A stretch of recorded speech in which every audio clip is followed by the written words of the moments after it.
তো বন্ধুরা, চলো আজ একটু মানকচু রান্না করা দেখাই। এটা দেখে অনেকেই ভয় পাও চুলকাবে বলে, কিন্তু আমি যেভাবে রান্না করছি একদম চুলকাবে না।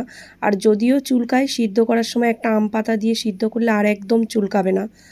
তো চলো, কচুটাকে আমি একদম বাগান থেকে টাটকা তুলে নিয়ে এসে কেটে ধুয়ে সিদ্ধ করে নিয়েছি।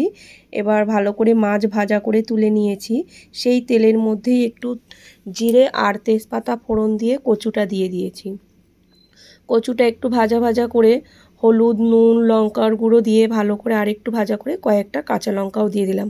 কচু মানেই একটু ঝাল দিতে হবে, কিন্তু না হলে অনেক সময় ওই যে গলাটা কুটকুট করে, এই ঝালের জন্য কেটে যায়। তো এবার আমি জল দিয়ে দিয়েছি, একটু গরম জল দিলাম, দিয়ে ভালো করে ফুটিয়ে নেব।